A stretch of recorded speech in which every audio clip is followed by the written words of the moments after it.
Баршаңызға сәлем достар, дертке ем арнасына қош келдіңіздер. Сіздер үшін күнделікті пайдалы ақпараттармен бөлісетін боламын.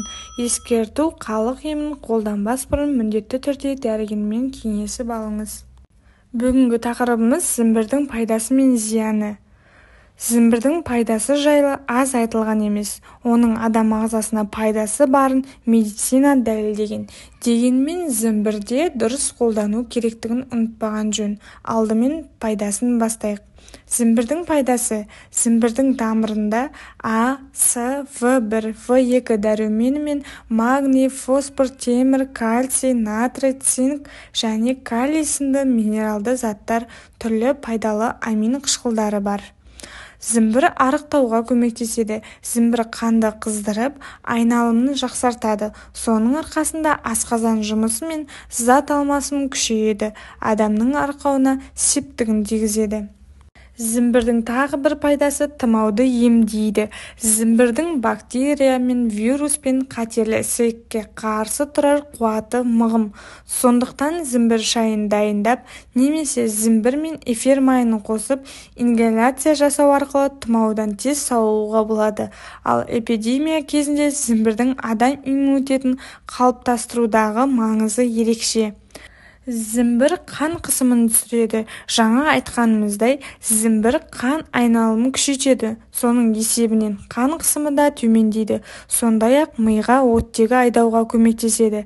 Зімбір иммунитетті күшейтеді. Зімбірдің құрамында дәрумен көп. Әсіресе В тобына жататын дәрумендер мол. Аскорбин қышқылы мен ретинол бар. Ал бұлар адам иммунитетін күшейтуге жақсы көмектеседі.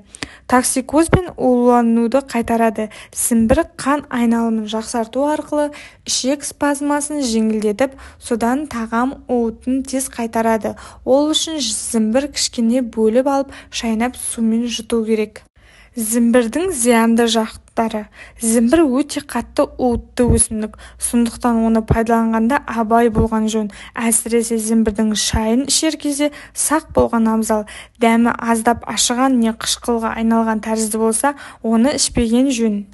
Зімбірді кімдерге жеуге және ішуге болмайды? Гастрит, асқазан жарасы бар адамдарға зімбір асқазанның шырышты қабығын тітіркендіруі мүмкін. Сондықтан асқазан қышқылы көбейген жағдайда зімбір шайын ішпей-ақ қойған жөн. Бүйрегінде тасы барларға зімбір бүйректегі тастың ары-бері қозғалуына әсер етуі мүмкін, ал бұл бүйрекке жақсы емес. Дене қызуы жоғары кезде зімбірді және дене қызуы жоғары кезде 38-5-тен жоғары ішуге болмайды. Өйткені қызуды одан әрі көтеріп жіберуі мүмкін. Ал дене қызуы енді көтеріле бастағанда оны қайтаруға зімбір шайының пайдасы мол. Зімбір жүрек ауруы бар адамдарға болмайды. Миокард, ишкемиялық жүрек аурулары, қан қысымы жоғары, инсульт, инфаркт алған адамдарға зімбір шайын көп ішуге болмайды. Өйткені жоғарыда айтылғандай, қан айналымы күшейіп, жүрекке салмақ түсуі мүмкін.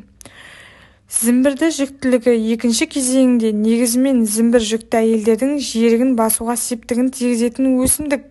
Бірақ оны жүктілік екінші кезеңінде қолдануға болмайды. Өйткені қан қысымын көтеріп жіберуі мүмкін. Тағы да зімбірдің зияндылығын айтайық. Зімбірдің қоректік заттарға толы екеніне және жалпы денеге пайдалы әсер ететініне қарамастан, оны қалыпты мөлшерде тұтынуымыз керек. Мынандай жағдайларда дәмдеуіштерден бас тартқан дұрыс. Қанты төмендейтін дәрілер мен қан сұйылтқыштар қабылдау кезінде, өйткені зімбір өзі қанның ұю қабілетін төмендетеді. Ішектің қабыну ауруымен, мысалы гастрит, жүрек ауруларының, өт қабының, бауырының өршуі кезінде болмайды.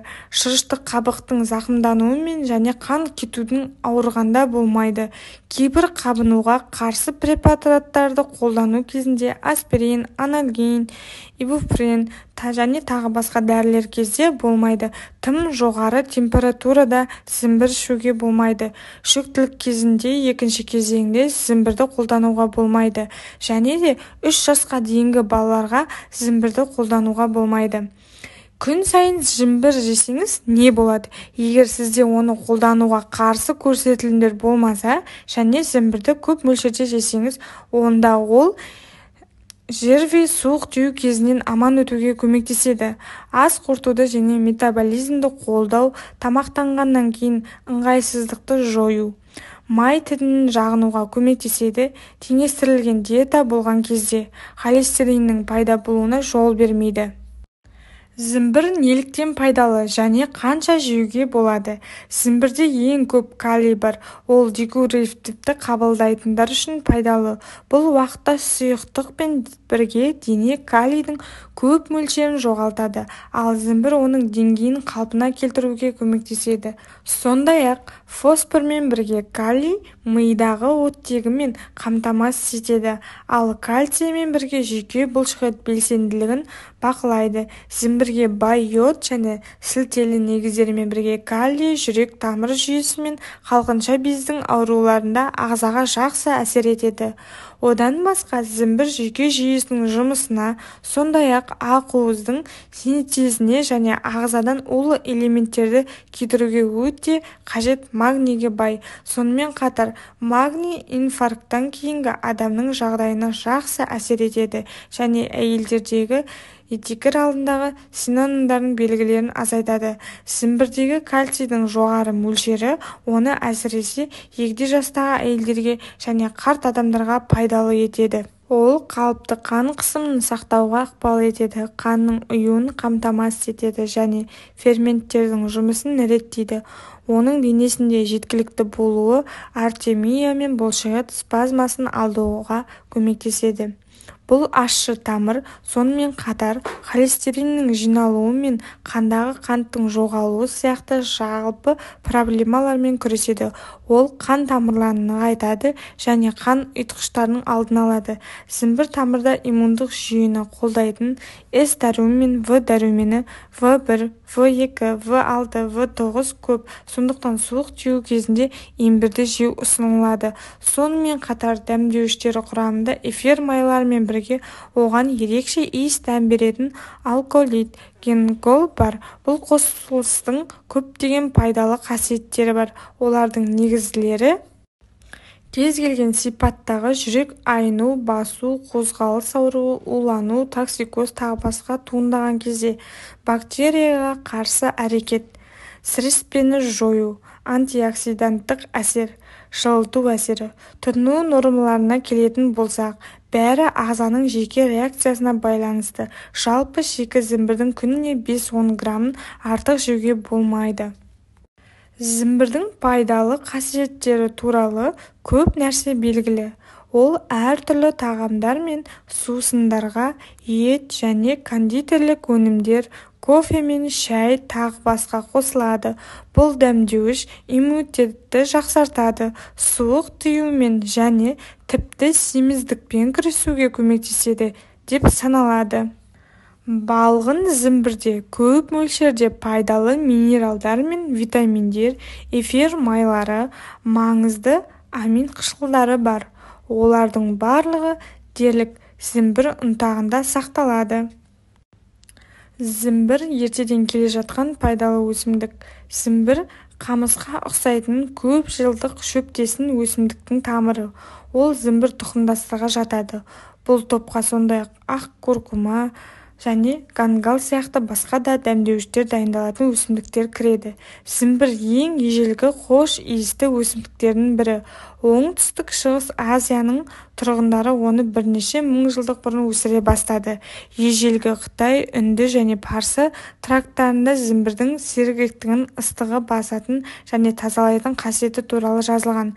Зімбір көбінесе жөтелген өскен тамыр, кептірілген ұнтақ немесе қант себілген кесек түрінде сақталады. Сонымен қатар зімбір майы немесе тамырдан алынған сыңғысы да кездеседі. Зімбір жегенде ағзада қандай өзгеріс болады? Зімбірді суық тию кезінде жиі қолданатынын белгілі. Бұл өсімдік бойды жылытып, денеден көптеген тер шығуға әсер етеді. Бір кесе зімбір шайы толыққанды ем болғанымен, бой жылытып ауру белгілерін жеңілдетуге көмектеседі. Зімбір негізінен эстрогенге өте бай өнім. Эстроген зат алмасу процесіне қатысады және көңіл күйдің тұрақталуына жауап беретін гормон. Достар, бүгін сіздерге дертке ем арнасы пайдалы ақпаратпен толық бөлісті. Егер сіздерге ұнаған болса, біздің арнамызға жазылып, сұрақтарыңызды, пікірлеріңізді жазуға болады. Міндетті түрде жауап береміз. Сіздерге зімбірдің пайдасы туралы толық ақпарат жеткілікті болды ма? Басқа да қызықты тақырыптар болса, сіздер пікір жазу арқылы жазсаңыздар, міндетті түрде қараймын. Ауырмаңыздар, дендеріңіз сау болсын, байлықтарыңыз, денсаулықты бағалаңыздар.